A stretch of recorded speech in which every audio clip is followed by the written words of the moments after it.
তো ডিএসবি সার্কিটগুলোর মধ্যে এখানে চার ধরনের সার্কিট দিছে।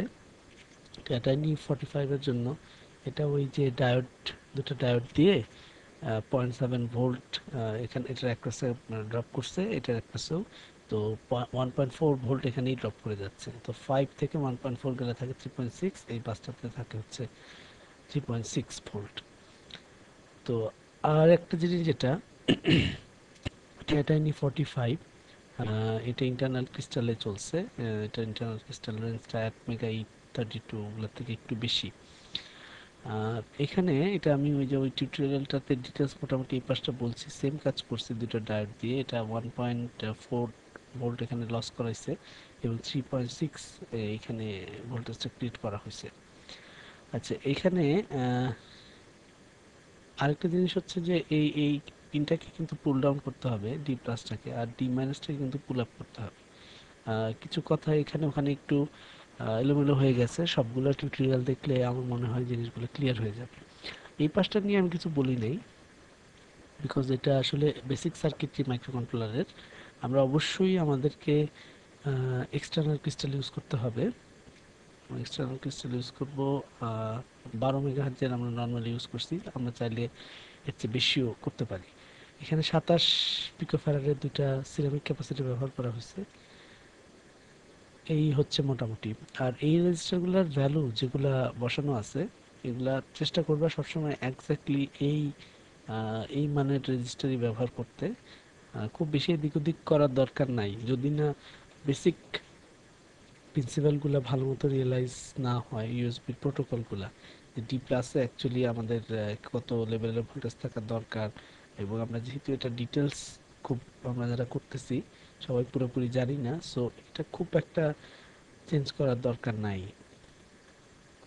ভোল্টেজ রেগুলেটর ব্যবহার করলে এটা অবশ্যই আরেকটু স্মুথ হবে, ব্যাপারে কোনো সন্দেহ নাই। আরেকটা ওয়ে হচ্ছে, যেটা আমি বলি নাই তখন, জেনারেটর ইউজ করতে পারো। জেনারেটর হচ্ছে যে আমি মাইক্রোকন্ট্রোলার চালাইলাম 5 ভোল্টেই, কিন্তু এই দুটো টার্মিনালে আমি কিন্তু 3.6 ভোল্টের জেনারেটর ইউজ করছি, যেখান দিয়ে যদি আমার 5 ভোল্ট হাই আউট, হাই বলতে যখন এটা যখন 5 দিবে সেটাকে কিন্তু ড্রপ করে যাবে, ভোল্টেজটা 3.6 হবে।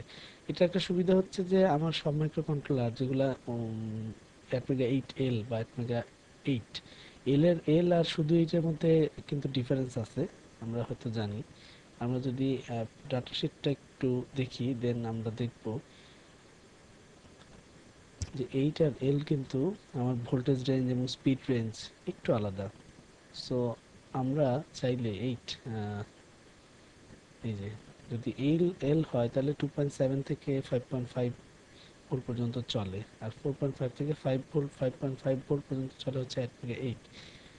আর এলটা রিলেটিভলি কম স্পিডে চলে, 0 থেকে 8। আর যেটা শুধু 8, সেটা 0 থেকে 16 মেগাহার্টজে চলে। তো বেশি স্পিড যেটার, সেটার কিন্তু ভোল্টেজটাও বেশি। সো সবসময় এটা কিন্তু একটা অ্যাডভান্টেজ বা এই সার্কিটটা, যা তোমার হয়তো এই আইসিটা হয়তো 5 ভোল্টই চালাইতে হবে। সেক্ষেত্রে তুমি কি করবে, সেক্ষেত্রে যদি তুমি এটা 3.6 করে দাও, দেন কিন্তু তোমার আইসিটা চলবে না। সো এক্ষেত্রে জেনারেটর দিয়ে আমি কিন্তু এই দুটা লাইনকে শুধু আমার ডিজায়ার 3.6 ভোল্টে নিয়ে আসতে পারি। সার্কিট পার্টটা এই মোটামুটি। আমি ফিউজ বিট নিয়ে আগের ইয়াটাতে খুব বেশি কিছু বলি নাই, ফিউজ বিটটা নিয়ে একটু বলি। ফিউজ বিটটা আমরা যদি ইউএসবি এসপি ইউজ করি, এভিআর বার্নোম্যাট দিয়ে করা যেতে পারে। এভিআর বার্নোম্যাট একটা সফটওয়্যার যেটা আমরা ইউএসবি এসপি প্রোগ্রামিংয়ের কাজে লাগাই।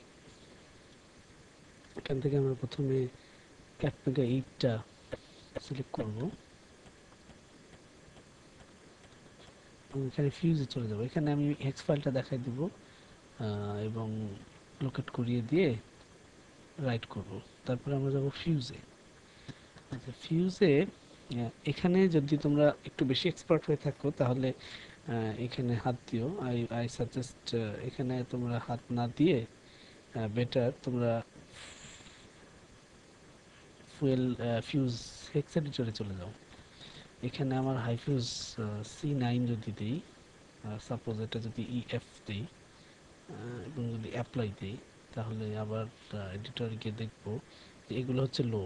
এখান থেকে হচ্ছে লো ফিউজ বিটের লিস্ট, উম, এবং দেখো চারটা কিন্তু আনটিক, কোনটাতে কিন্তু টিক নাই, বিকজ আমি এটা হচ্ছে এফ, এফ মানে হচ্ছে সবগুলো হাই, হাই মানে কিন্তু কোনোটাতে টিক নাই।